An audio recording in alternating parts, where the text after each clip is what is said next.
안녕하세요. 저는 현재 결혼을 전제로 5살 위 남자친구와 연애하고 있는 29살 여자입니다. 남자친구는 소개로 만났고 본격적으로 결혼 이야기가 오고 간 지는 얼마 되지 않았어요. 연애한 지는 햇수로 2년 차가 되어 가고요. 결혼 이야기가 오간 지 얼마 되지 않은 만큼 아직 결혼을 위해 따로 진행된 건 없습니다. 양가 부모님께 서로 인사드리기만 했고 상견례나 뭐 이런 것도 아직 안 한 상태고요. 양가 부모님의 반대가 있는 것도 아니고 오히려 응원받으며 잘 만나고 있었습니다. 처음부터 결혼을 결심하게 된 계기도 남자친구가 연애하면서 저한테 잘하는 모습만 봐왔기 때문에 남자친구의 청혼에 응한 것이었어요. 결혼은 현실이라는 말이 막 와닿는 하루입니다. 연애하면서는 정말 좋은 것만 보러 다니고 맛있는 거 먹으러 다니고 했기 때문에 서로의 가치관이 이렇게 다를 것이라고는 상상도 한 적 없습니다. 사실 연애를 막 시작했을 당시에는 남자친구와 결혼까지 할 거라고는 생각도 해본 적 없습니다. 제 나이가 어리기도 했고 남자친구도 연이은 취직 실패에 공무원 준비를 하다가 여러 번 낙방을 한 뒤 평범한 중소기업에 취직해서 다니고 있었거든요. 주변 지인들에게서는 남자친구가 저와 나이 차이가 많이 나는 것에 비해 하는 일이 별 볼 일 없다, 집안 차이가 조금 나지 않느냐, 이런 말들로 제가 훨씬 아깝다는 듯한 이야기들을 몇 번 들은 적이 있어요.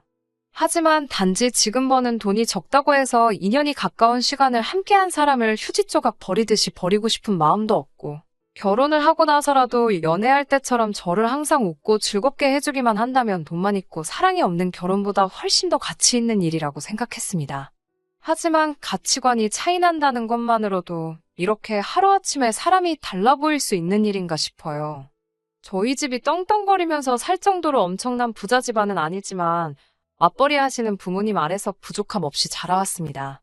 저희 어머니 30년간 쉬지 않고 일해오셨고 이제 퇴직을 앞두고 계십니다. 아버지는 몇 년 전에 은퇴하셨고 노후 대비도 다 되어 있는 상황이지만 어머니께서 저 시집가기 전까지는 세상이 어떻게 될지 모른다며 계속 일해오고 계셨어요. 저희 아버지는 7남매 중 막내인데 제가 봐도 대단하다 싶을 정도로 친할머니에게 정성이셨어요. 형제 중에서도 제일 효자였고 제일 성공했습니다. 제가 어릴 때부터 봐온 거지만 친할머니는 장남이 잘 돼야 된다며 지원을 큰아버지에게만 해주셨습니다. 할머니는 전쟁 직후에 할아버지하고 서울로 올라오셔서 자식들 키우면서 안 해본 일이 없다고 들었고 이후에 식당을 시작하게 되고 나서 큰 돈을 벌었다고 들었어요. 지금은 없지만 할머니 이름으로 건물도 몇 개나 있었다고 들었고 그것들은 전부 다 큰아버지들이 사업한다고 이리저리 건드리다가 다 날려먹은 거로 알고 있습니다. 아버지는 할머니 재산으로 뭐 하나 해보신 적 없어요. 아들인데다가 막내라서 고모들과는 다르게 대학까지는 지원을 받으셨지만 엄마 말로는 저 태어나기 전에 두 분이 자리 잡기 전 경제적으로 조금 힘들던 시절이 있었는데 그때부터도 큰아버지 챙기신다고 뭐 하나 제대로 지원받은 적이 없다고 합니다. 그런데 아이러니하게도 할머니 지원을 받은 큰아버지들은 하던 사업이 망해서 지금은 전국으로 뿔뿔이 흩어져 있는 상태고 그나마 착실하게 대학 졸업하고 회사 생활 하시면서 안정적으로 돈을 모은 저희 아버지가 형제 중에서는 가장 잘 풀린 케이스였습니다. 지원받은 거 하나 없으셨으면서도 아버지는 할머니한테 참 잘했어요. 할머니는 그렇게 쌓아두신 재산을 다 날리고서는 서울 변두리에 있는 연립주택에서 전세로 살고 계시고 거주하시는 전셋집도 저희 아버지가 대부분의 돈을 내서 도와드린 거였습니다. 아버지가 잘하는 만큼 엄마도 할머니에게 참 잘하셨어요. 제가 대학교 다니던 시절까지도 주말이면 가끔씩 할머니 집에 온 가족이 찾아가 집 정리도 해드리고 맛있는 것도 사드리고 했으니까요. 엄마도 내내 일하다가 휴일에 그러는 게 쉽지만은 않았을 텐데 불평불만 하나 없었습니다. 저도 철이 들고 나니 엄마가 얼마나 고생하는지 알아서 아버지한테 대든 적도 있어요. 아버지는 은퇴하셨으니 집에 계시는 시간이 많은데 집안일 하나 안 도와주시고 집안일은 일하고 돌아온 엄마의 몫이었고 할머니 집에 가서도 일하는 건 전부 엄마의 일이었습니다. 엄마도 쉬어야 하지 않겠냐며 할머니 집 가는 건 이제 그만하자고 아버지께 대들었지요. 물론 돌아온 말이 좋은 말은 아니었지만 그래도 엄마도 하루하루 나이 들어가시면서 체력적으로 힘에 부처하는 게 제 눈에도 보일 정도였으니까요. 그런데 이제 엄마가 퇴직을 앞두고 있는 와중에 명절날 오랜만에 전부 다 모인 가족들 앞에서 할머니는 이제 나이가 90인데 혼자 지내는 것도 힘들고 요양원에 가기도 싫다는 말씀을 하셨어요. 누가 됐든 좋으니 합가하라는 뜻이었죠. 그러면서 가족회의 비슷한 게 열리게 되었는데 고모들이야 그렇다 쳐도 그동안 할머니 등골을 쪽쪽 빨아먹으며 재산 전부 다 나눠서 날려먹은 큰아버지들이 하시는 말이 너희가 제일 잘 살고 어머니랑 가장 가까이 살고 있으니 너희가 모셨으면 좋겠다는 말을 하더라고요.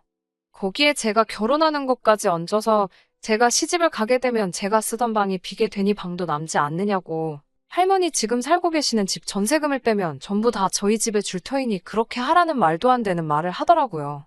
전세금도 오히려 고모들보다 보태지도 않으신 분들이 뭐 엄청난 거 포기하는 거 마냥 생색을 내고 있으니 제가 들어도 참 어이가 없더라고요. 아무리 제가 온 집안 통틀어 막내나 마찬가지였지만 말 한마디 하지 않을 수가 없었습니다. 그게 무슨 말도 안 되는 소리냐고 친척들 앞에서 따졌어요. 아버지가 어른들 앞에서 그게 무슨 버르장머리냐고 저를 멈추더라고요. 엄마는 아무 말도 못하고 계셨고요. 큰어머니들도 어이가 없었습니다. 곧 회사 그만둔다고 들었다고 그러면 이제 집에 있는 시간이 많아지니 시어머니 모시기도 딱 좋겠다고요. 한 분 빼고 여태껏 전업주부로 살아오신 분들이 여태까지 일한 저희 엄마한테 떠넘기는 꼬라지도 어이가 없더라고요. 아무리 전부 다 날려먹었다지만 여태까지 할머니가 모아놓은 재산으로 여유롭게 지내시던 분들이 이제 갱년기가 와서 슬슬 이리저리 아픈 곳 생기는 저희 엄마한테 이제 일 안 하니까 모시면 참 좋겠다고 하는 말도 어이가 없었고요. 그날 결론이 난 일은 아니고 좀 더 이야기해볼 일이라고 흐지부지 되기는 했지만 누가 봐도 우리 엄마가 독박 쓰게 될 거라는 건 불보듯 뻔한 이야기였습니다. 아버지 말 맞다나 어른들 일에 제가 끼어드는 게 주제넘은 일일 수도 있지만 이대로 평생 우리 엄마 혼자만 다 떠안는 꼴 보기 싫어서 나중에 엄마만 따로 해서 제가 한마디 했어요. 엄마도 이제 다른 사람들처럼 노후자금 쓰면서 편하게 지낼 때인데 엄마도 몸성한 곳 별로 없는데 이제 와서 할머니 모시면서 시집살이 하는 거 보고 싶지 않다고. 그거 보면 내가 시집 가서도 마음 아프지 않겠냐고요. 할머니한테 받은 거 하나도 없다면서 할머니가 애지중지하던 장남인 큰아버지도 있고 할머니 재산 가지고 사업하다 날려먹고 나서 전부 지방으로 도망가 놓고 돈 떨어져 개털된 할머니 거들떠도 안 보고 지내는 다른 며느리들 있는데 왜 엄마만 혼자서 독박을 써야 하냐고. 그리고 그날도 별것도 아닌 것처럼 엄마한테 떠넘기려는 큰엄마들 못 봤냐고요. 그럴 바에야 요즘 황혼이혼이 유행이라던데 엄마도 차라리 아빠랑 이혼하고 엄마의 삶을 살았으면 좋겠다고. 이건 아무리 생각해도 아닌 것 같다고 제 생각을 솔직하게 말했어요. 엄마는 대번에 네 아빠랑 살아온 세월이 몇 년인데 그런 것 가지고 이제 와서 이혼이라니 무슨 말도 안 되는 소리를 하냐며 저를 나무랐어요. 꼭 모시지 않더라도 다른 방법이 있을 수도 있으니 아빠랑 상의하면서 알아보고 있다고. 할머니 전세금에 형제들 십시일반해서 우리 집 근처에 방 하나 얻어드리는 것도 생각하고 있고. 할머니 나이가 이제 90인데 이런 말 하면 안 되지만 얼마나 더 사시겠냐고. 오죽 외로우시면 저러시겠냐고. 아직 은퇴 안 했다 생각하고 몇 년만 더 고생하는 것은 일도 아니라고 하셨어요. 사람 좋은 게 나쁜 건 아니지만 참 답답하다는 생각이 들었어요. 집안일이라서 사실 동네방네 떠들고 다닐 만한 일은 아니지만 저도 워낙에 답답한 나머지 남자친구와 데이트를 하다가 고민이라는 식으로 이 사실을 털어놓게 되었습니다. 그런데 오히려 남자친구는 제가 이 일 가지고 엄마한테 이혼도 생각해보라 한 사실에 엄청 충격을 받은 모습이었습니다. 오히려 제가 그런 식으로 생각하는 게 말도 안 된다는 듯한 말투로 이것저것 물어보더라고요. 처음에는 이혼이라는 말을 어떻게 그렇게 쉽게 꺼내냐고 믿음이 안 간다면서 반대로 입장 바꿔서 생각해보라고 너는 너네 부모님들이 그러신다고 해도 똑같이 모실 생각이 없는 거냐고 물어보더라고요. 저희 부모님 맞벌이 하시면서 노후 준비도 완벽하게 되어 있으시고 저한테 손 벌리실 일 절대 없다고 대답하니 사람 일이 어떻게 될지 모르는 거 아니냐고 하더군요. 그러면 반대로 엄마가 모시는 게 시어머니가 아니라 외할머니였으면 아빠한테 엄마랑 이혼하라고 할 거냐고 또 묻더라고요. 저희 외할머니는 5년 전에 돌아가셨고 할머니 요양원 가기 싫어서 자식들한테 신세 지려는 것과는 다르게 요양원에 들어가셨고요. 요양원 계실 때도 저도 엄마 따라 몇 번 다녀와 봤는데 뉴스 같은 데서 나오는 것과는 다르게 괜찮았거든요. 꼬치꼬치 묻는 질문들에 전부 대답을 하기는 했지만 기분이 조금 그랬어요. 제가 고민이라고 남자친구한테 털어놓은 요지는 이렇게 우리 엄마가 힘들었고 친척들이라고 있는 게 다들 남일인 것 마냥 우리 엄마한테 떠넘기기 바쁜 모습이 너무 실망스럽고 한편으로는 너무하다는 말을 하고 싶었던 거였거든요. 그런데 남자친구는 집요하게 왜 우리 엄마가 할머니 모시는 걸 가지고 제가 나서서 이혼을 하라 마라 하느냐. 그게 너가 기분 나쁠 일이 뭐가 있냐 말하더라고요. 나중에 가서는 그래서 앞으로 너네 부모님은 어떻게 하실 계획이냐는 것까지 묻길래 아직 모시기로 확정된 것도 아니고 집 근처로 방을 하나 얻어드릴 계획도 있으신 것 같다는 계획도 말해줬어요. 그랬더니 남자친구가 그건 조금 아니지 않냐고 반대를 하더라고요. 누가 보면 우리 엄마가 이혼하는 거를 남자친구한테 허락을 받아야 하는 것처럼 보일 정도라는 생각이 들었어요. 남자친구는 자식된 도리로 부모님을 모시는 게 당연한 거 아니냐고 말을 하길래 그때부턴 저도 남자친구 반응에 기분이 되려 안 좋아져서 자식된 도리로 부모님 모시는 게 맞으니 아빠 혼자 모시면 되는 거 아니냐. 엄마가 할머니 자식도 아니고 며느리일 뿐이고 할머니 모시게 되면 집안일이고 할머니 수발 드는 것까지 다 엄마 몫이지 아버지가 하는 게 아니지 않느냐고 쏘아붙였어요. 그 말을 듣더니 남자친구가 그건 아닌데 라고 말하며 참 걱정이 된다고 하더라고요. 자꾸 자식된 도리 운운하면서 오히려 저희 친척들 편을 드는 것 같은 모습에 이 사람이 지금 왜 이러나 싶더니 남자친구가 그러는 이유는 따로 있더라고요. 그러면서 구구절절 자기 어머니 이야기를 꺼내더라고요. 남자친구와 결혼 이야기가 오고 가는 중이었으니 저한테는 예비 시어머니 되실 분이지요. 아무튼 본인 어머니가 어떤 삶을 살아왔고 얼마나 힘들었는지 주절주절 말을 꺼내기 시작했어요. 본인 어머니, 아버지가 IMF 때 구조조정을 당하면서 이후에 하는 일마다 다 실패하는 동안에도 자식들 굶기지 않겠다고 온갖 굳은 일 마다하지 않고 살아오셨다. 이제 나도 결혼을 하고 안정적인 상태가 되게 되었으니 이제는 효도를 하고 싶은데 너가 말하는 걸 보면 너는 부모님께 효도할 생각이 없는 사람처럼 보인다. 그게 참 걱정이다. 이런 식으로 말을 하더라고요. 자식이 다 컸으니 부모님께 효도하는 건 당연한 거고 저도 효도를 안 하겠다고 말하는 건 아니지만 남자친구가 말하는 안정적인 상태라는 말이 조금은 거슬리더라고요. 결혼하자마자 안정적인 상황이 되는 게 아니잖아요. 결혼할 때 양가지원 받기로 했지만 예비시댁 형편상 많은 걸 도와줄 상황은 아니었습니다. 다행스럽게도 남자친구 회사에서 복지제도로 사내복지기금을 통해서 은행보다 저렴한 이율로 주택 구입자금을 융자해주는 시스템이 있어서 대출을 많이 끼고 신혼집을 구하게 되었거든요.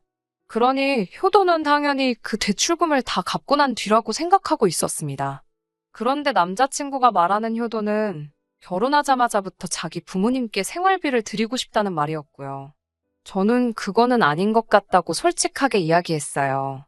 아무리 이자가 싸다고 하더라도 모아놓은 돈이 적어서 대출금이 워낙에 크기 때문에 한 달에 이자로 나가는 돈만 해도 무시 못할 테고 남자친구 말 맞다나 사람 일 앞으로 어떻게 될지 모르지 않냐. 효도를 하려면 대출금을 다 갚고 나서 하는 게 맞지 않겠느냐고 따졌지요.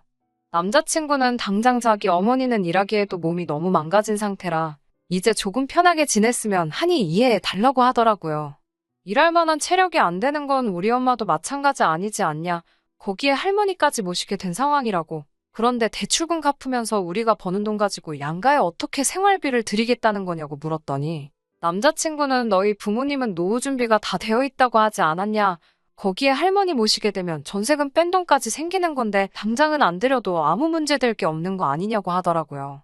경우가 다르니 이 부분은 제가 이해해줘야 한다고 하면서요. 대출금 다 갚고 나면 그때 가서 드리자고요. 우리 엄마가 할머니를 모시게 되었다는 이야기를 하고 있었는데 어쩌다 이런 이야기까지 오게 된 건지 모르겠지만 남자친구의 태도는 강경했어요. 더 이야기해봐야 결론도 나지 않을 것 같고 싸우기만 할 것 같으니 그만 이야기하자고 했는데 남자친구는 끝까지 말을 보태더라고요. 제가 엄마한테 이혼하라고 하는 행동은 너희 어머니가 불효를 하게 만드는 거나 마찬가지라고 하면서 엄마가 제 말을 듣고 이혼을 결정하게 되신다면 부모를 내친 불효자 집안의 여식을 며느리로 드리는 자기 어머니의 기분이 어떻겠냐면서요. 나중에 진짜 우리 도움이 필요할 때 며느리 눈치 본다고 아무 말도 못하지 않겠냐고 그것만 생각하면 참 어머니가 불쌍하다고요. 그 말에 저는 기분이 너무 상해서 당분간 연락하지 말자고 하고 그냥 집으로 돌아왔습니다. 제가 이기적인 걸 수도 있어요. 제가 우리 엄마 챙기듯 남자친구도 자기 부모님 챙긴 건데 그걸 가지고 나빴다느니 내가 옳고 당신이 틀린다는 거 말하기 어려운 것도 사실입니다. 하지만 둘이 결혼을 생각하고 있던 사이인 만큼 서로 생각이 다른 부분에서 조율해가는 게 맞다고 생각해요. 아니, 아무리 의견이 좁혀지지 않는다고 해도 그걸 자기의 기준으로 판단해서 옳고 그름을 따져서는 안 된다고 생각합니다. 더군다나 장모님들 우리 엄마가 불효자라고 말한 건 용서가 되지를 않네요. 솔직히 이제는 확실하게 엄마가 할머니 안 모셨으면 좋겠고 남자친구와 결혼도 다시 생각해보고 싶은 심정입니다. 남자친구도 어디 한번 해보자는 건지 벌써 일주일째 아무런 연락이 없고요. 참 답답한 마음에 이렇게 사연 보내봤습니다. 후기입니다. 벌써 한 달 만인가요? 남자친구와는 결국 헤어졌습니다. 할머니는 저희 부모님이 모시기로 결정되었고요. 결론부터 말씀드리는 것 같지만 다른 이야기가 더 있어서 이렇게 후기 남기게 되었습니다. 남자친구한테 연락이 온 건 제가 사연 보내고 얼마 지나지 않아서였어요. 너 나랑 결혼 안 할 거야? 라고 당당하게 연락을 해왔더라고요. 혹시나 마음이 바뀌어서 연락한 건가 싶어 남자친구 찾아간 제가 바보 같았습니다. 처음에는 사과를 하더라고요. 결혼 준비하면서 서로 조율해 나가야 할 부분을 자기가 일방적으로 말한 것 같았다고 미안하다고요. 거기서 끝날 줄 알았는데 아주 상상도 못한 폭탄을 던지더라고요. 예비 시어머니한테는 제가 이런 생각을 가지고 있다는 건 아직 말은 안 했답니다. 결혼 전인데 벌써부터 저를 싫어하게 만들 수는 없다면서요. 그러면서 제 생각을 알고 싶어서 물어보는 거라고 말을 꺼내더니 자기는 사실 나중에 자기 부모님을 모시고 살 생각이 있어서 그런데 제가 그런 생각을 가지고 있다는 거에 놀라서 그날 그랬던 거라고 설명하더라고요.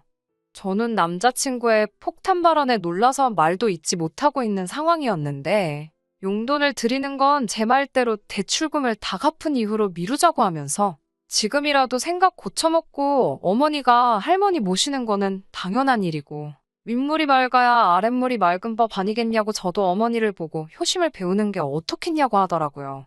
제가 미쳤냐고 차라리 생활비를 드리면 드렸지 모시고 살 생각은 없다고 딱 잘라 거절했더니 남자친구가 싱글벙글 웃더라고요. 그러면 생활비 드리기로 결정한 거다. 라고 말하면서 대화를 끝내려고 하더라고요. 남자친구의 유도신문이었고 저는 바보같이 거기에 넘어가고 말았던 거죠. 그래서 저도 알겠다고 참 효자났다고 오빠네 부모님들은 밥을 안 먹어도 배가 부르시겠다고 생활비는 오빠가 앞으로 실컷 드리라고 말하고 그렇게 효자면 그냥 앞으로도 쭉 결혼하지 말고 부모님 모시면서 행복하라고 말하고 집으로 돌아왔습니다. 남자친구는 제 반응에 정신이 나간 건지 집에 가는 길부터 해서 미안하다고 하다가 갑자기 제 욕을 했다가 다시 미안하다고 했다가 아주 난리 도생난리가 아니었어요. 저한테 잘해주는 모습만 보고 결혼을 정한 대가가 이렇게 큰 건가 하는 생각도 들었습니다. 정말 인연이란 세월 만나오는 동안 이렇게 고집이 세고 자기만 아는 사람이라는 건 상상도 한 적이 없었거든요. 미리 알았더라면 결혼 이야기 오고 갈 필요 없이 진작에 헤어졌을 텐데 말이에요. 아무튼 애타게 잘못했다고 부모님 모시고 살 생각도 없고 생활비도 줄 생각 없다며 저한테 사과하는 남자친구와는 그렇게 안전이별했습니다. 결혼하고 나면 또 어떻게 바뀔지 모르니 기회조차 줘서는 안 된다는 생각이 들었거든요.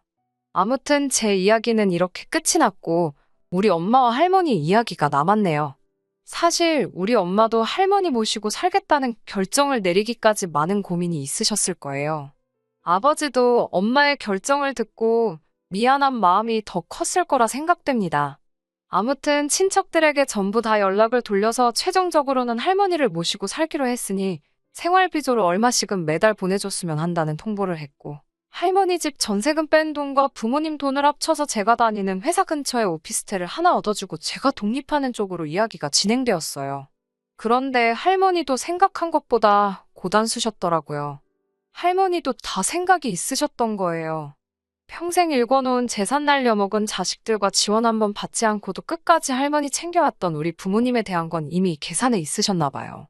그래도 자식이라고 뿔뿔이 흩어져서 제대로 자리도 잡지 못하고 사는 거 마지막에는 신세지고 싶은 게 아니라 도와주고 싶었던 마음이 크셨나 봐요. 사실 할머니가 큰아버지들 때문에 개털이 되기는 했지만 그 와중에도 마지막을 위해 숨겨둔 건물이 하나 있으셨던 거예요. 마음 같아서는 당장 저희 부모님한테 물려주고 싶었지만 그렇게 했다가는 자식들끼리 분란이 일어날 거라는 생각에 마지막에 자기를 모신다고 하는 자식에게 남은 재산을 전부 물려주실 계획이셨던 거예요. 그리고 자기를 나서서 모시겠다고 할 사람은 우리 부모님이 유일할 거라는 것도 알고 계셨고요. 할머니는 모시기로 결정했다는 말을 들으시자마자 우리 부모님, 특히 엄마한테 정말 고맙다고 말을 해주셨어요. 그리고 저희 집에 들어가 살 생각 없고 요양원을 들어갈 생각이라고 말씀하시더라고요. 애초부터 같이 살 생각은 없으셨던 거예요. 그 와중에도 엄마는 요양원 들어가실 필요 없다고 이미 어머님 모시고 살려고 결심했고 저도 결혼은 뒤집어졌지만 독립시킬 계획이니 셋이서 오손도손 살자고 하셨고 할머니는 자식 농사 말아먹은 줄 알았는데 한 놈은 성공했고 이런 며느리까지 얻었으니 죽어도 여한이 없다고 여태까지 몰라줘서 미안하다고 고맙다고 하셨다가 사과하셨다가 난리도 아니었어요. 아무튼 이렇게 훈훈하게 할머니 사건은 끝나게 되었습니다. 하마터면 결혼까지 할 뻔했던 남자친구 말이 생각이 나네요. 이런 우리 엄마를 보고 불륜이라고 했던 게요. 결과적으로는 할머니 때문에 잘못된 결혼할 뻔한 걸 모르게 되었고 엄마도 여태까지 고생한 거 인정받고 정당한 대가를 받게 되었으니 참 좋게 끝난 것 같아요. 할머니 살아계시는 동안에 저도 다시 제대로 된 좋은 사람 만나서 결혼하는 모습 보여드리고 싶네요. 끝까지 들어주셔서 감사합니다. 오늘의 사연은 여기까지입니다. 구독과 좋아요, 알람 설정 부탁드리고 더 좋은 사연으로 다시 찾아뵙겠습니다. 감사합니다.